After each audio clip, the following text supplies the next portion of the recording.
everyone out there, Razor Eye Fishing here. We just wrapped up. What? I'm Derek. And I'm Cole. Razor Eye Fishing. Hey. We just wrapped up an unbelievable day on the water yesterday. We won our tournament. First tournament win ever. First tournament win as a team. First tournament win. No, I won a lot on the PlayStation. Still don't think that's true. But first tournament win. It was a grind for sure. Yeah. So I went down Saturday morning, like I said, or Saturday afternoon, like I said, and I graphed for about 3 hours. I went jet skiing, like I said. He went jet skiing. I graphed for about 3 hours. That week before, we had a lot of rain. And the benefit of being on that tournament, or being on that lake for a tournament the week before, allowed me to realize just how much the water had come up, the water level. And so after graphing for a while, I just had a hunch, right? I'm just like, hey, this stuff is flooded, the water's up. This is pre-tournament day still. Pre-tournament day. Yep. Water's up, a little bit of an overcast, still really hot and sunny, but a little bit of an overcast. I picked up the shaky head tied on my wife's rod, just to throw it at a bank, on a main lake ledge at a bank, because we didn't catch a whole lot of big ones on the bank last week. So I'm just like, I feel like they're going to be up since the water level's up. Pulled in a 4.6, just like that. Good 4.6. Good fish in Iowa. Good bass. Biggest fish I've caught. Good bass. Okay.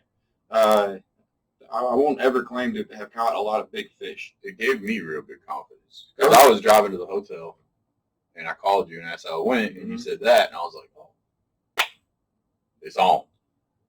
Put me in a bit of a dilemma, because I caught this fish where I fished the last weekend, and obviously that last weekend didn't go so well, and so I'm just like, okay, I caught this fish here. Just gotta read the fish, dude. But what does Michael Iaconelli always say in his annoying way? It's the making of a pattern! It's the making of a pattern! Yeah, but one's nothing, two's a pattern. I caught that one, and you didn't tell him you got a second one in the same spot yet. It's the making of a pattern! So it's the making of a pattern! Threw back in, I caught a 3.5. I love you. I actually really do want to fish with you one day. So, sorry.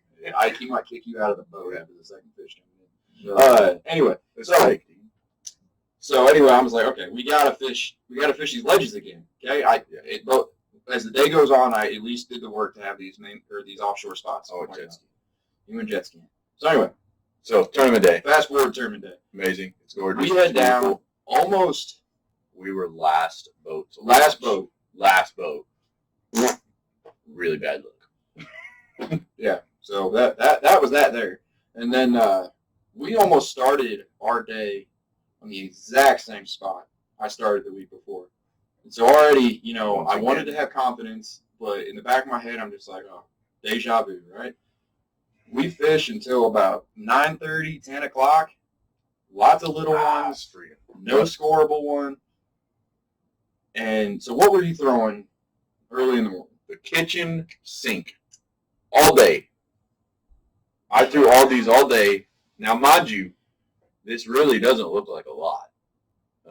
Because ideally, so a lot my stuff's still in storage because we're in the transition of moving still. I've only got 2 rods, 2 bait casters, and 1 spinning rod. So I've only got 3 rods to work with all day. So, good news for you. I only needed 1. We're going to get to that, Cole. All right. I also am in the back of the boat. Right. So I have to throw the odds and ends of every freaking thing out there so that I'm touching new water behind Cole. You team trail fishermen out there, everyone's got their own system, right? Our system tends to be don't throw the exact same thing as the other guy. Okay? That sucks sometimes. It does suck because the 2 tournaments before, he was on the bite. He had the frog, and I was throwing a swim jig. He was on the bite. It was dope. And as much as I wanted to throw a frog so we could double up the bite, eventually things happen throughout the day where that's going to change. Right. So I started out with I was flipping a QuicKbaits craw. Now, if you've never heard of QuicKbaits, which I'm assuming most of you haven't, it's a really great company. We actually met them at a fishing swap meet In Des Moines, down here in Des Moines at our fairgrounds. It is a veteran-owned company based out of Missouri, and they hand pour all their stuff, and it's very affordable. One package is pretty much $4 across the board, unless you get into some of their specialty baits, which is still only $5 at that point. So we don't have any yet, but some of their baits have patented rattles in their plastics. Googan has some of those now too, though. Do they? Yeah, some of the Googan Ned rigs and stuff have rattles. Okay. Those are things we're going to look into, but we don't have any just yet. Yeah, so QuicKbaits, it's amazing. All their baits float, so whenever it's standing up, it stands, well, I guess whenever it sinks, it stands straight up. So, slipping that, nothing. Throwing the Ned rig, which I'm new to this year. Fair enough. I'm new to the Ned rig. I got this Z-Man TRD tubes. I'm a tube fan. I think it's a very underutilized soft plastic profile, if you will. So this is the TRD tubes in the deal color, and I was getting bit, but they were all tiny fish. So one of the downfalls of this is you do catch a lot of fish. Like it is fun to fish, but you don't always get the size. So that depends. Did you throw that Ned rig when we found size at all? I honestly no, because we were in some thick. Yeah, we were in the thicket. Because where you were throwing this, I don't think there was just any size there. I don't know. I bet that catches some big ones. So did that, caught fish. Spinnerbait. Based on water clarity, I decided to go with this and just a little twisty tail trailer, a red trailer hook. I didn't catch any fish full. Well, yeah. Oh, that's why you threw it. No, I caught fish on this. Small fish. I threw a swim jig. I caught fish on this. All small. Square bill crankbait. I caught fish on this. All small. Started throwing the chatterbait. Black and blue. Tried and true with a trailer. Trailer's not on this right now, but trailer was there. I caught fish. All small. If you can get a pattern from what he's throwing other than the Ned rig, he's throwing a lot of moving baits. I threw a frog. I caught fish. It was all small. There was one carp we saw that he was targeting with his frog because we didn't know if it was a bass or a carp. No, but it's cool looking. That thing was moving some water, and it was tick. So that's what I was doing. Cole, what were you doing? I still have one bait I haven't talked about yet, but I don't want to tell them why I started throwing that until they hear your side. All right. Well, before I get into I got something I want to give you. Hold on. You left this in my truck. There you go. Let's go ahead and hold on to that. That's about the only thing you used that caught something that day. Offside. I caught so many little. Oh, I make fun of them, but for real, it's a team. Shut up. But I'm just what were you throwing? They don't care. All right. So if you recall in our last video, someone was not too on the whole creature bait idea. No, I wasn't. You weren't. I had a hunch. I had a gut feeling. Okay. Yep. First thing I picked up in the morning, Texas rigs. I didn't do any. I was gonna nothing. I was going. You didn't do anything but flip all day. But I was gonna shaky head it, but it worked. Okay. Yeah. So I went to a Texas rig, picked up a Googan trench hog. Right here. Okay. Caught. You did catch quite a few fish. I don't know, 10, 12 fish? Yeah. 10, 12 fish. 10 or 12 baits. I'm getting to that. It catches fish. It I was blown away. smells awesome. Action's great. When I tell you you have to switch these out after one, maybe two fish if you're lucky, I wasn't using them, but I was floored at how easily those things were getting just destroyed by pound fish. I mean, they were hitting them, so obviously they wanted the bait. But, dude. And they were tearing them up enough. Usually on these, sometimes if you just switch the hook around, make new holes. I wonder if Googan pros are carrying around Rubbermaid bins in their trucks full of the baits. I was going to say that. These catch fish, and you will have success with them. You're going to pay the price by buying a lot more baits. They'll spend a lot of money on them. Okay? They do catch fish. They do catch fish. Okay, I'm not gonna knock on them for that. I'd rather catch half as many fish at half the cost. Yeah. So, strictly because of durability. I'm not gonna say I am. No, I would agree. The guru, and this is why we started catching more fish. But strictly because of durability, I looked at Derek and had him pull out another bait for me to use. What'd you tell me? You said something. You looked in the back of the boat. You said, Derek, find me the biggest. Yeah, what's your biggest creature bait that you got? That you have in your biggest creature bait, not soft bag. plastic. Biggest creature bait. I was still stuck on the creature bait. I wasn't throwing Which is more. a soft plastic. Okay. Soft plastic is all encompassing, Cole. Anyway, he gives me the QuicKbaits voodoo bug. The big voodoo bug. Big voodoo bug. This thing is what, 6 inches, 7 inches? It's 6 inches, but it's more than just 6 inches. So he has this.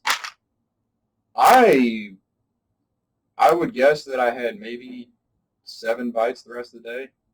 I picked it up at about 10:30. Yeah. 7 bites. Tournament ended at 1:30. Tournament ended at 1:30. After a while, I picked it up. A couple other things went into play with this bite. Storm front rolled in. We got our weather gear on and everything. It started raining. Luckily, the big stuff missed us. Wasn't lighting. Why I was throwing all the moving baits, so I figured they'd be roaming around. So it started raining. Each big fish we got was each big fish I caught. You gave me the net. You might as well just go ahead and own up to it. Was in between the rains right before it started again. So that was part of the pattern there. Another part of the pattern was one of the main lake points that was successful the week before. We found another point more back towards the flats that they transitioned to. And then on top of that, it wasn't even a point. It was just a drop off. It was just a difference. It was a change. It was a drop. And then there was flooded timber on top of that.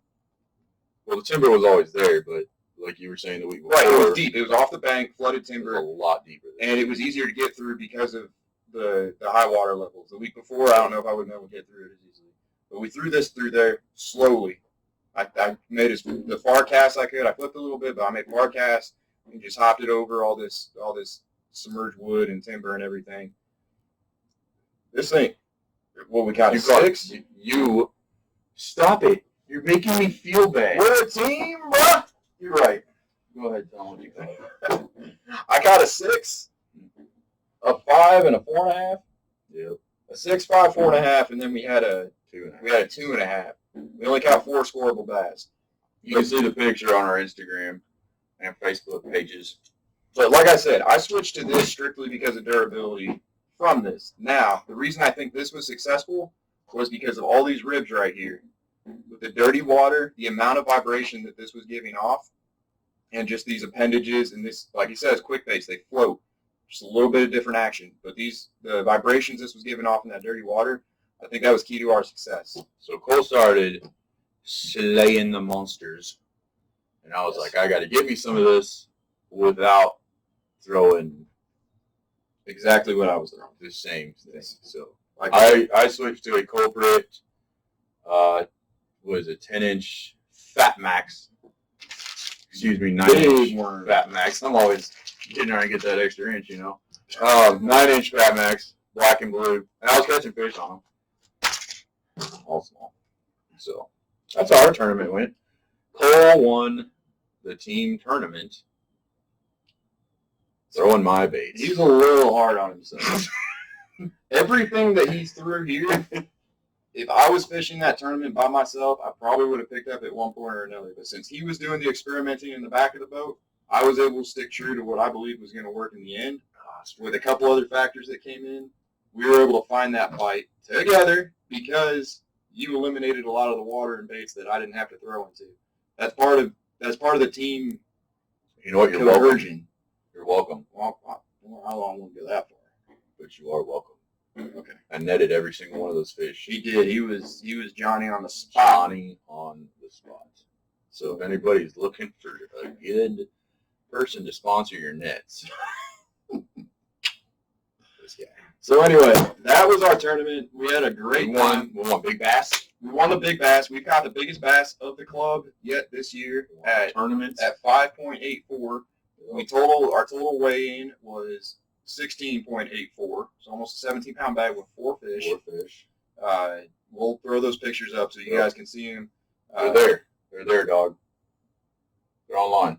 Sorry, I jumped. I just had to do it. They're there. I mean, so they're on our Instagram if you want to follow. So Instagram, Facebook down below if you want to follow those. We already have those pictures out there. But yeah, so we had a great time, and we got another tournament coming up here in a couple weeks. I'm actually going to be fishing that one with my younger brother. Yep, so you'll be able to see that. But yeah, if you guys like this video, go ahead and subscribe, hit that bell, stay up to date on all of our videos. You'll get notified as soon as we upload. Comment down below if you want to know anything about our day. If you had any suggestions that we might be able to try next time, go ahead and put that in there. But we will talk to you next time.